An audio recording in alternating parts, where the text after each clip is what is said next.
On today's show, we'll discuss Nigeria as an investment destination. As always, you can join the conversation with the hashtag #BeyondMarket, and you can follow my Twitter handle too at Esther Ubudaga.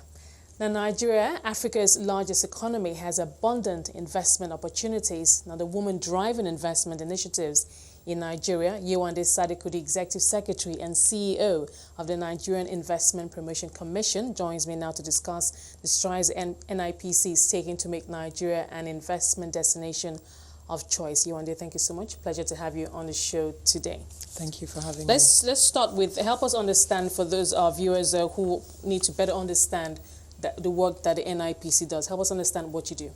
NIPC was established to encourage, promote, and coordinate investment in Nigeria. Principally, our object is to help project Nigeria's image as an attractive investment destination. The second object is to promote investment in Nigeria, to get people to invest in Nigeria, whether they're Nigerians or non-Nigerians. The third object is investment facilitation, where we help investors with challenges that they may have with investing in Nigeria, with getting access to information, with resolving issues with government agencies. And the three parts mean that we engage actively with the private sector. So we have a good knowledge of what the challenges and issues of the private sector are, which lead me to the fourth part of our mandate, which is policy advocacy, where we either initiate or support measures aimed at helping government ensure that government policies are aligned with government's own ambitions of attracting investments into Nigeria. Okay, so help us understand how those policies, and the policies especially that you've taken to improve the investment climate here, better engage with investors and increase overall FDI that comes into the country. So the policies generally are defined by different ministries. So if you speak from a broad policy perspective, we give input where required, of course. But the biggest policy, obviously, the policy document driving Nigeria's economic trajectory at the moment is the Economic Recovery and Growth Plan. Okay. And NIPC played an active role in the articulation of that policy document. And it gives us a broad map of the sectors that government is interested in attracting investments in. Government is interested in attracting investment across the board, but there are certain sectors that we consider priority. And we take it as part of our mandate to help with directing investor attention to those particular sectors that government has defined as being of priority. So we help investors understand what the document says. I find one of the challenges, one of the realities that investors face is that many government policies exist, but investors are not aware of them. Unfortunately, as a friend once told me, government documents are generally not bedtime reading. They're not as interesting to read as different types of reading. I would imagine, well, yes. So part of what we're doing to build, one of the things we're doing to help investors is to translate those big fat government documents into easier to digest 2 to 6 page sector summaries that essentially distill the nuggets of what government wants investors to understand and how government wants investors to behave. Because essentially that's what policy is. It's how government wants investors to behave to help government achieve the targets that government has defined. While also we're creating that enabling environment for the private sector, because I know that goes hand in hand. You talked about, it's across the board in terms of, the policies that to encourage investment across sectors, but the government focuses on some key sectors. I imagine agriculture will be one of them because that's also contained in the Economic Recovery and Growth Plan. Help us understand what the government is doing differently for those key sectors that it's singled out. So for those key sectors, instead of just having a document where we talk about it, government was focused on translating that document from policy into actuality. So the Ministry of Budget and National Planning led an initiative to take the ERGP sectors of focus into implementation, starting with the ERGP Focus Labs, which was a 17-week program, pre-lab, lab, and then post-lab. The object of the labs was to have investors sit with, in particular, government to try to understand the challenges that they have with translating investment ambitions into reality, where they have challenges with different government agencies, to identify what those challenges are and to try to resolve the challenges in the context of the labs. And these are both foreign and domestic, or is there a bias for, is there, or is it's the same? The focus is on generating investment. Okay. We recognize, as it happens in many countries, that the bulk of the investments that we get may come from foreign investors.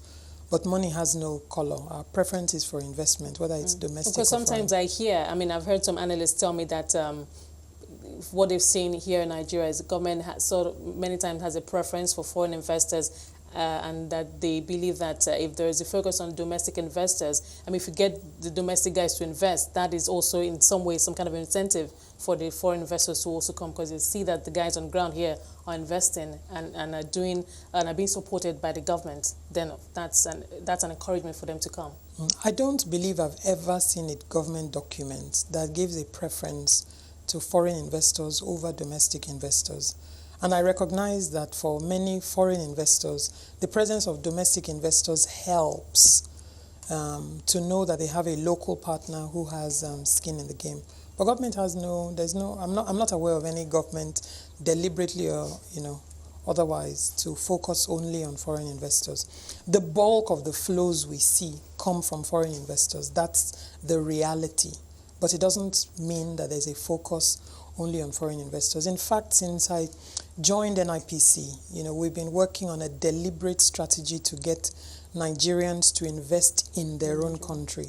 It is easy, to focus on trying to in the context of attracting investments, to try to focus on foreign investors, because you think you need to go out of your way to get those who are not in the country to come. No, I mean, because I know that that's something that the monetary authorities focus on. I mean, in terms of, if you look at the key, the benchmark, the rates, the MPR, and of course, hearing the central bank on so many occasions talk about the fact that we need these investors or these flows to remain in the economy, even though, in quote, they're still hot money and could exit at any time. But for now, they serve that good purpose. So I feel that many times that just overshadows what we really need, which is hardcore foreign direct investment to come into the country. So for you, when you see the numbers and you see how imbalance, that huge imbalance where we have FPIs, significantly outweighing the real FDI, does that make your work a lot more, much harder? We need both portfolio and direct. Portfolio and direct, I see them as part of a continuum. Direct breaks the ground, direct creates the initial jobs. But sometimes direct exists because they know that should the securities need to change hands, there's a portfolio market available to do it. Historically, and even now, the proportion of foreign portfolio investment or portfolio investments that we see generally is much higher than the direct investment. So I see that as a real challenge, how to increase the proportion of direct investment. That's where government policies, government actions are most felt. Portfolio investors can take advantage of even short windows of opportunity for wealth creation, whereas for direct investors, it's a lot more difficult. They have to take a much, much longer view and therefore spend a lot more time understanding, distilling, and questioning government policies. So it takes them longer to come to the table. Now, when you engage with investors, particularly domestic investors, what are their general concerns in terms of how they do business in environment, maybe from an incentive or policy point of view? What is it that they tell you? The biggest concern that investors complain about is in relation to government policy, not just in writing, but in its implementation.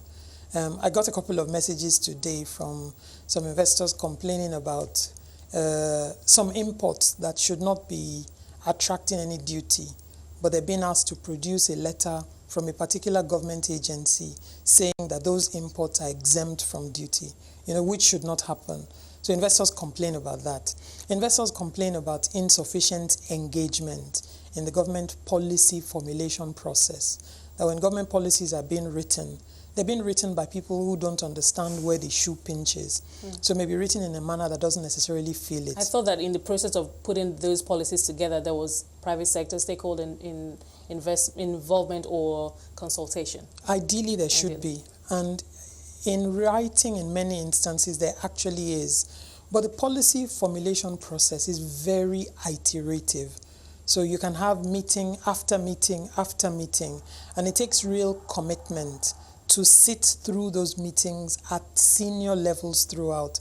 So if in the process of that engagement, you find that, you know, people send representatives, the representative then contributes to the extent that they can. The policy document that comes out at the end may not be as robust as it could be if you got the senior attention throughout the process. But we're trying to refine that by having, you know, higher quality stakeholder engagements before policies are bedded. I know that you don't work alone. You work with other government agencies. And I mean, I had a similar conversation not too long ago with EBIS, the Executive Ease of Doing Business, and we're talking about how some of the complaints of investors and how some of the biggest challenges usually at the ports, or issues around exports and imports, and, you know, duties or no duties, customs. Correct. A very complicated process. And she also talked about how, you know, obviously working with other government agencies. So to what extent do these other agencies complement what you do? I mean, and if there was ever a government agency that did not have the capacity to work alone, it will be NIPC. Because by definition, we're an advocacy agency. So we work by helping to connect investors or resolve issues with other government agencies. We have a responsibility to have a relationship with all government agencies. All right, Yewande, we'll take a quick break and we'll come and pick up from where we left off. Thank you for your time so far. I've been speaking to Yewande Sadiku, Executive Secretary and CEO of the Nigerian Investment Promotion Commission. Still with me is Yewande Sadiku, the Executive Secretary and CEO of the Nigerian Investment Promotion Commission. And we're discussing Nigeria as an investment destination. Thank you so much, Yewande, for your time so far. So in the 18 months that you've been head of the NIPC, what would you say has been the biggest achievement so far? The biggest visible achievement, I think, is the Compendium of Investment Incentives, which we published last month with FIRS. We have a newsletter that goes out 6 days a week. From that newsletter, in February 2018, we put out a report on investment announcements in Nigeria. Not a report of actual investment, but a report on investment announcements. Because from our newsletter, we started tracking investment announcements made in the country. And it suggested to us that $66.36 billion of investment announcements were made in Nigeria last year in 112 projects in 27 states and the FCT. Our next charge is to follow those announcements to see how they convert from announcement to investment. We've already put out the Q1 report for 2018, and it suggests that $17.3 billion of investment announcements were made in the first quarter of this year. That's almost 3 times more than the $6.3 billion that we tracked in the same period last year. So obviously we're doing something right. There's traction. There is traction. It gives a sense of investor interest. But I must just remind you that it's investment announcements, not actual investment. Okay. Yes. We continue to build capacity to hopefully increase the conversion ratio. The expectation is if we're aware of the investment announcements and we can help facilitate some of those announcements in converting from announcement to investment, then NIPC will be playing the role that it was created to perform. I wanted to talk about that Compendium with the Federal Inland Revenue Service. Yes. And I know it's a compilation of fiscal incentives in Nigerian tax laws and sector-wide fiscal concessions. Help us understand that. What kind of incentives? It starts off with the basics you need to invest in Nigeria, which is to help people understand that Nigerians and foreigners can invest in any sector, apart from a negative list that both Nigerians and foreigners are excluded from. It gives foreigners comfort that they can own a business by law in Nigeria 100%. They're not required by law to have domestic partners, even though, with my own experience in the private sector, I often recommend it. It also gives the protections that exist in Nigerian law largely for foreign investors. But it speaks, is that for in the area of what also dispute resolution? For dispute resolution, for bringing capital in and taking capital out, and for what share of their profits and the like they can take out. It gives comfort that no Nigerian government will take over their assets and the like.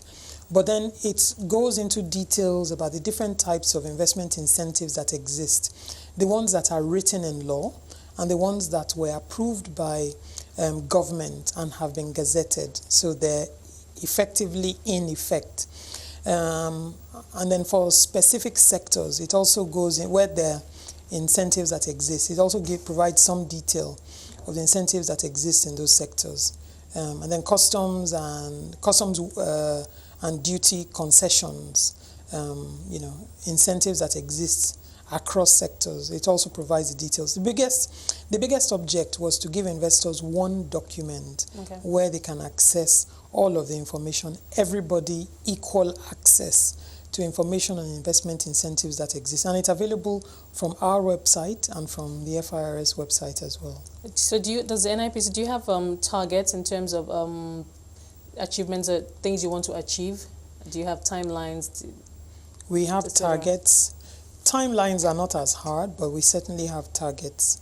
And 5 broad objects that NIPC is working to do. One is to drive changes, sector reforms where they're required to move Nigeria forward.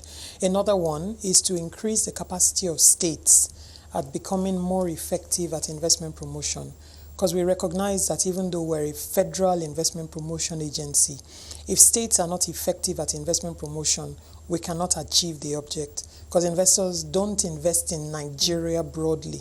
They invest state by state. Well, I think we've seen some states do well in that regard. I mean, a couple of them have had investors or investment summits where they bring in, they put their states on the map for investment. So, but how would you assess the way states have been faring in that regard? Many states have had investment summits. In fact, an increasing number do. Some had investment summits in 2018 for the first time. But we've worked with a number of states, and development agencies have also worked with a number of states to help them set up investment promotion agencies. That's what we advise. So investors have one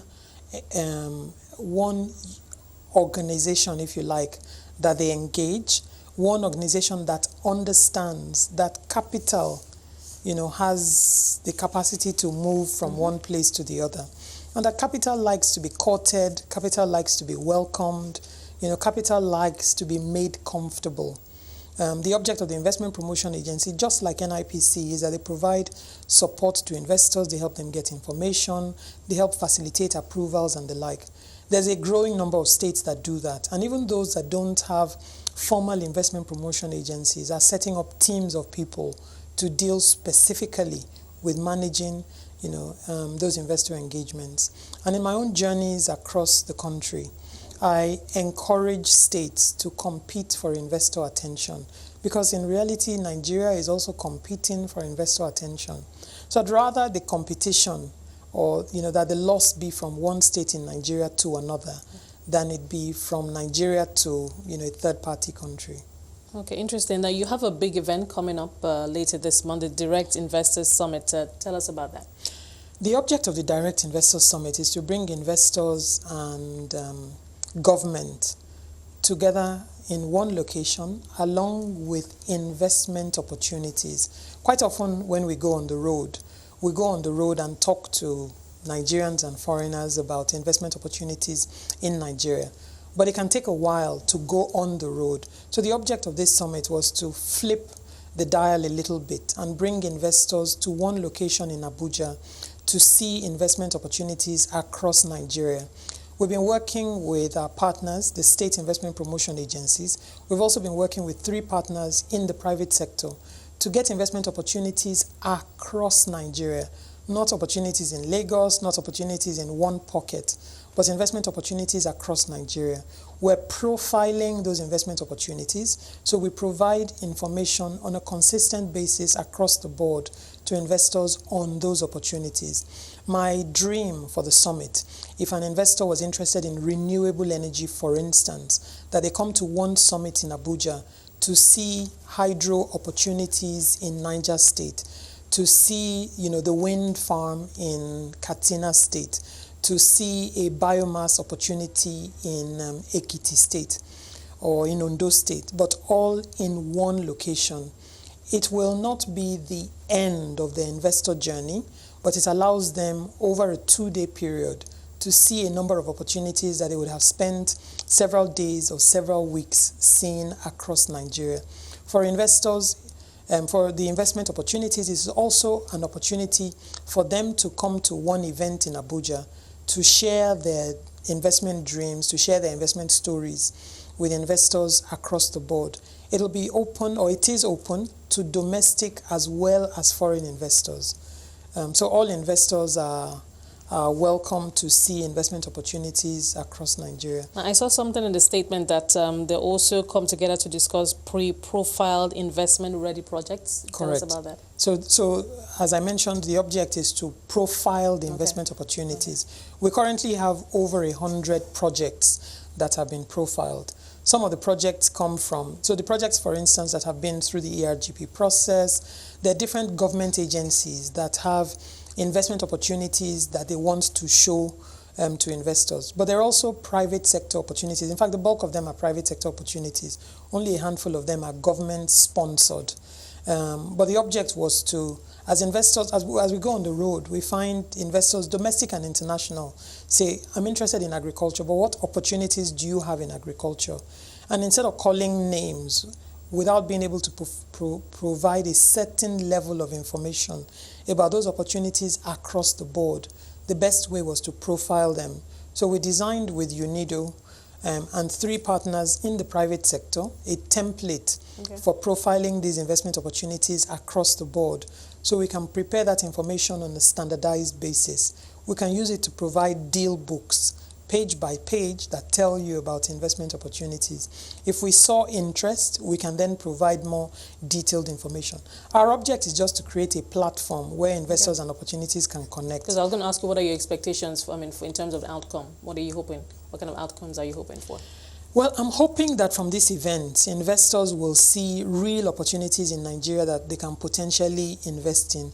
That if there are challenges in closing that investment gap, that we provide a platform for them to give us that information as to what they need to close the gap. I'm also hoping that if investors need information of a type that we don't have now, that with our partnership with NBS, that we give them an opportunity to tell us what they would like us to see, what they would like to be gathered and provided to them. I always ask this question to when I talk to analysts who deal in this sphere. I ask them, would they say that now more than ever, the average investor, either domestic or foreign, feels better informed about investments in Nigeria, and has, in terms of access to information, it's a lot as significantly better than, say, 5-10 years ago? How would you answer that? I certainly hope that the answer will be an emphatic yes. On our website, we try to provide as much information as possible. We have an online investors guide that we hope to launch in about 2 weeks. But it is accessible now from our website. It's called iGuide, an iGuide Nigeria, that provides investors with basic information about the things you first worry about: labor, land, registering a company and the like. And it goes into great detail about the process of getting this, about the agencies involved, and about the costs of getting it. So I hope that, sometimes too much information also could be a problem, because I know the states, for those who have investment promotion councils at the state level, across the states, and then of course there's one at the federal level. So in first time investor has access and sees all this information and goes, there's so many moving parts. Is there like a proper one place that I can go to that compresses all of this information together? At the federal level, NIPC is that one-stop agency that you can go to. Okay, so you've been at the NIPC for 18 months. What is the big picture for you in terms of what the NIPC can achieve? My dream, to be honest, is very simple, is to help NIPC achieve the mandate for which it was established, as simple as that, to help connect investors to opportunities in Nigeria, to help project a positive image for Nigeria as an investment destination, and to help close some of the gaps that Nigeria has between Nigeria's ambitions and the translation of those ambitions to opportunities on the ground. Yewande, thank you so much for your time today. We appreciate you being on the show. Yewande Sadiku, Executive Secretary and the CEO of the Nigerian Investment Promotion Commission.